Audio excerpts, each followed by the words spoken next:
পৃথিবীর বুকে যে কত অজানা রহস্যময় জায়গা রয়েছে তা আমরা সকলেই জানি। আজ আমরা এমন একটি দ্বীপ সম্পর্কে জানব যেটি এলিয়েন দ্বীপ নামে পরিচিত। এখানকার জীবজগৎ পৃথিবীর অন্য সব জায়গা থেকে আলাদা। মিস্ট ওয়ার্ল্ডের এই ভিডিওতে আমরা সুকাতরা দ্বীপ সম্পর্কে জানব কিছু অজানা তথ্য। আর আপনি যদি এই চ্যানেলে নতুন হয়ে থাকেন তাহলে অবশ্যই চ্যানেলটিকে সাবস্ক্রাইব করবেন।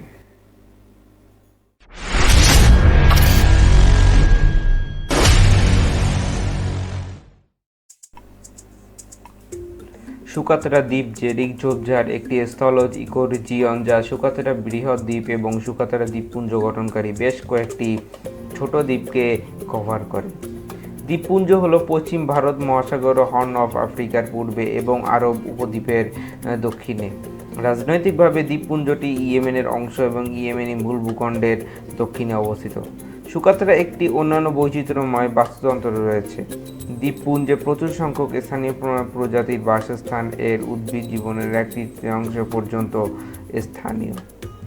এটিকে পৃথিবীর সবচেয়ে ভিন্ন গ্রহের জায়গা হিসেবে বর্ণনা করা হয়েছে। সুকাতরা আরব সাগরের জীব বৈচিত্র্যের রত্ন হিসেবে বিবেচনা করা হয়। 1990-এর দশকে জাতিসংঘের জীববিজ্ঞানীদের একটি দল দ্বীপপুঞ্জের উদ্ভিদ ও প্রাণীর উপর একটি জরিপ চালায়। তারা প্রায় 700 স্থানীয় প্রজাতির গণনা করেছে।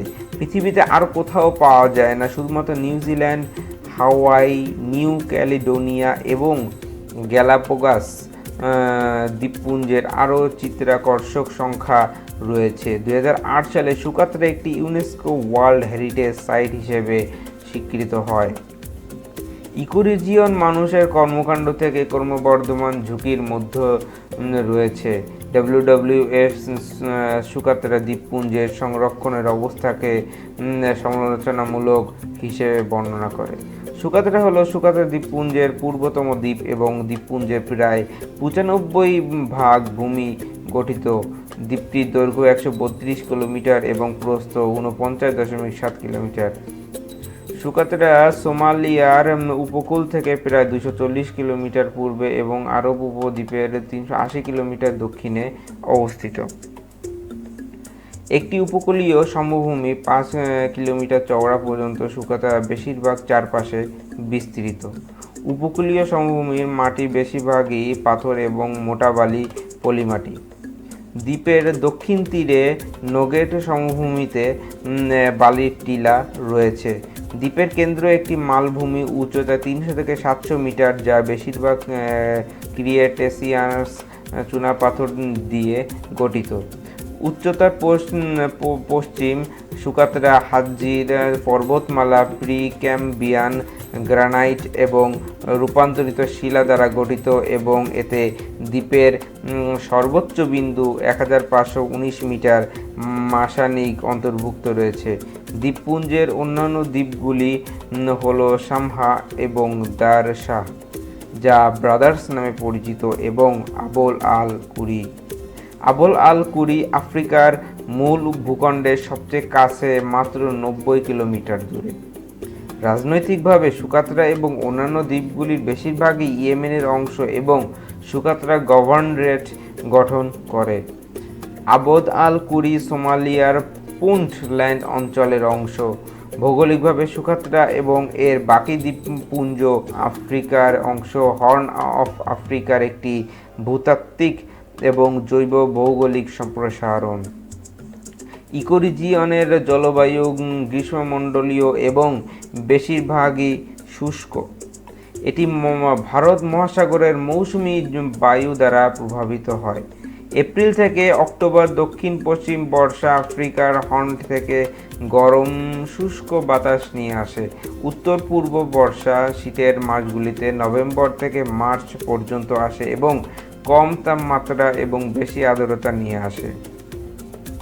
বার্ষিক গড় বৃষ্টিপাত উপকূলীয় সমভূমিতে 150 মিলিমিটার থেকে পাহাড়ে 1000 মিলিমিটার পর্যন্ত বৃষ্টিপাত বিক্ষিপ্ত এবং অপ্রত্যাশিত ক্রান্তীয় ঘূর্ণিঝড় বিরল। রাতের শিশির হল দ্বীপের গাছপালাগুলির জন্য একটি গুরুত্বপূর্ণ জলের উৎস।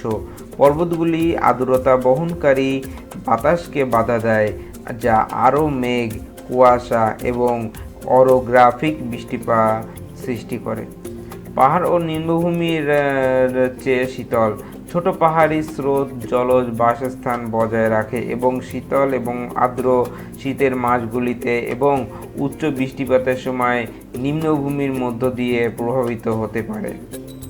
সোকোত্রা দ্বীপপুঞ্জের দীর্ঘ ভূতাত্ত্বিক বিচ্ছিন্নতা এবং এর প্রচণ্ড তাপ এবং খরা একত্রিত হয়ে একটি অন্যান্য এবং দর্শনীয় স্থানীয় উদ্ভিদ তৈরি করেছে।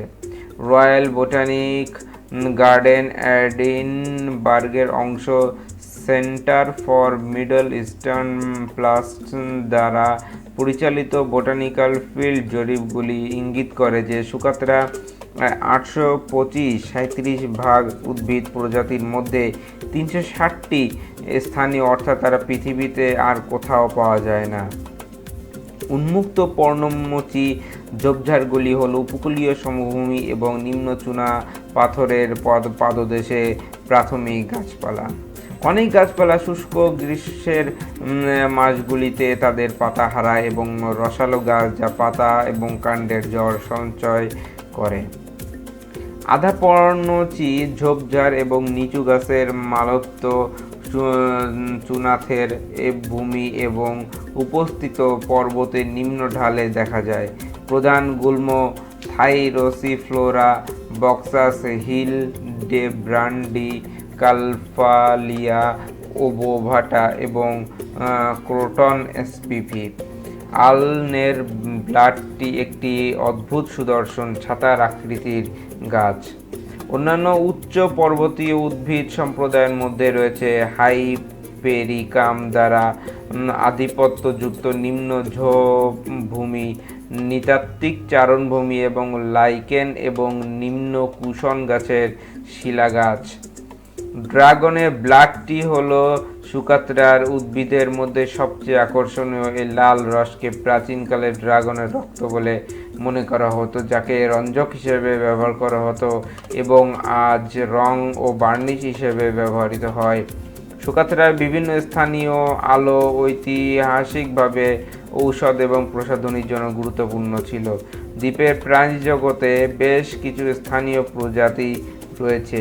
দ্বীপগুলিতে 178টি পরিচিত পাখির প্রজাতি রয়েছে, যার মধ্যে 6টি স্থানীয় প্রজাতি রয়েছে। সোকোত্রা সোনালী ডানাযুক্ত গ্রোসবিক এবং সোকোত্রা ওয়ারব্লাব অনেটিভ বন্য বিড়ালের শিকারে পাখির অনেক প্রজাতি বিপন্ন। প্রায় 15 প্রজাতির স্তন্যপায়ী প্রাণী সোকোত্রায় বাস করে। মিশরীয় মাউস টেইলড বাদুড় সমস্ত দ্বীপে রেকর্ড করা হয়েছে এবং বাকি 3টি প্রজাতি শুধুমাত্র সোকোত্রাতে। অন্যান্য স্তন্যপায়ী প্রাণী মানুষের দ্বারা প্রবর্তিত হয়েছিল। সোকোত্রান বন্য গাধা আফ্রিকান বন্য গাধার একটি বন্য জনসংখ্যা যা সোকোত্রা নিম্নভূমিতে বাস করে। অনেক স্থানীয় অমেরুদণ্ডী প্রাণী রয়েছে, যার মধ্যে রয়েছে বেশ কয়েকটি মাকড়সা এবং 3 প্রজাতির স্বাদুপানির কাঁকড়া। দ্বীপগুলিতে মানুষের বসতি 2000 বছরেরও বেশি সময় ধরে। পরিবেশ ধীরে ধীরে কিন্তু ক্রমাগত পরিবর্তন হয়েছে এবং জোনাথ কিংডনের মতে অবশেষে যে প্রাণী ও গাছপালা একসময় বিদ্যমান ছিল তার একটি অধঃপতন ভগ্নাবশেষের প্রতিনিধিত্ব করে। পেরিপ্লাস ইরিথ্রিয়ান সাগর বলে যে দ্বীপে কুমির এবং বড় টিকটিকি ছিল এবং বর্তমান সরীসৃপ প্রাণীর সংখ্যা অনেক কমে গেছে বলে মনে হচ্ছে। কয়েক শতাব্দী আগে পর্যন্ত দ্বীপে নদী এবং জলাভূমি, স্থানীয় গাছের বৃহত্তর স্টক এবং প্রচুর চারণভূমি ছিল। পর্তুগিজরা 17 শতকের গোড়ার দিকে জল মহিষের উপস্থিতি রেকর্ড করে। এখন শুধু বালির গলি আছে এবং অনেক দেশীয় গাছপালা শুধুমাত্র সেখানেই বেঁচে থাকে যেখানে বেশি আর্দ্রতা থাকে বা পশু সম্পদ থেকে সুরক্ষা রাখে। অবশিষ্ট সোকোত্রা প্রাণী জগৎ ছাগল ও অন্যান্য প্রজাতির প্রবর্তিত প্রজাতি দ্বারা ব্যাপকভাবে হুমকির সম্মুখীন। বন্ধুরা, ভিডিওটি যদি ভালো লেগে থাকে তাহলে অবশ্যই ভিডিওটিতে লাইক করবেন, শেয়ার করবেন এবং চ্যানেলটিকে সাবস্ক্রাইব করবেন।